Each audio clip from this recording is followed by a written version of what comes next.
Hi, I'm Karen McConnell from Katie Equestrian, and this is Top Tip Tuesday.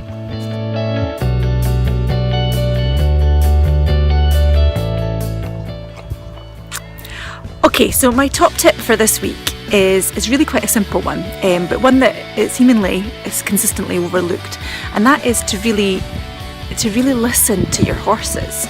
I'm hearing things from other professionals, quite disturbing, about how people are lacking empathy towards their horses, and I'm reading things on social media, on these sort of chat pages and stuff, people looking for advice for their naughty horse, or typical cheeky mare, or whatever, and they're describing things to me that sound like classic symptoms of horses in pain. So there are things like, when I tack my horse up, his ears go flat back and he tries to bite me, or he won't stand at the mounting block, he's constantly shifting away, won't let me get on him, or he shoots off in trot, or he bucks when I go into canter, or they consistently won't canter on the correct lead, or always go disunited, things like this. And they're looking for sort of recommendations for calmers to help them deal with these things, or tips on how to sort of get rid of these behaviours. And as a horse trainer, it's actually really saddening to hear these things, and then the 100 or so comments that people will get, people giving them different recommendations for sort of supplements to give them to help them, or supposedly help them, or sort of advice in order to be sort of more heavy-handed with their horses, things like that. And to me, it seems very, very clear on what you should do, and that they're not actually listening to their horses. The symptoms, all of these symptoms that I've just explained or just listed, to me shout, first and foremost, there's some sort of pain going on, and whether that is ill-fitting tack that's sort of pinching and your horse is running away from you from that, or when you sit on your horse it's uncomfortable so they don't want you to be tacked up or be sat on, or there's maybe something mechanical going on in the back end, so if your horse won't canter on one particular lead, or will go disunited, then to me that's sounding like there's something going on in the back end that's maybe causing your horse to do that. The other question you need to ask yourself is, does my horse understand what I'm asking of them? Is there an educational deficit that I can help make easier for my horse by investing in a bit of training, a bit of coaching from somebody who can help me?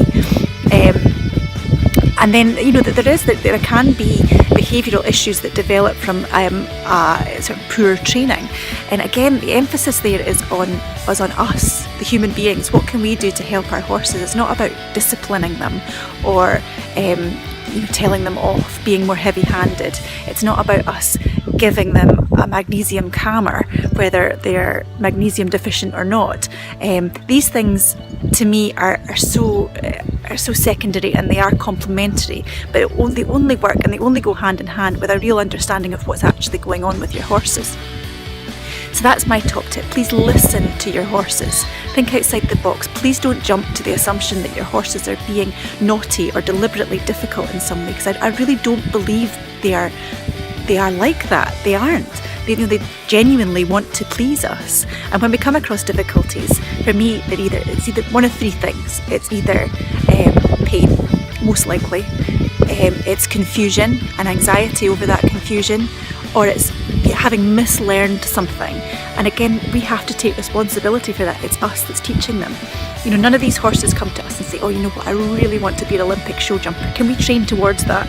That's not how these things work. We impose our dreams and our ambitions on them and ask them to do a job that they might enjoy, but really horses just want to be out in a field and eating grass. So it's a real honour and a privilege for us to be able to do this with our horses, which really at the bottom line is for our enjoyment. So I think we owe it to them to make sure that we're making them as comfortable as possible, and also completely pain-free. I don't think it's okay to have the horses working when they're in any form of pain.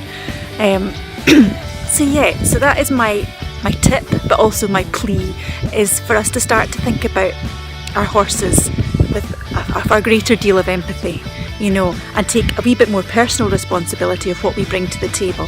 Is it something in our riding that's affecting the horses, that's causing them to be sore?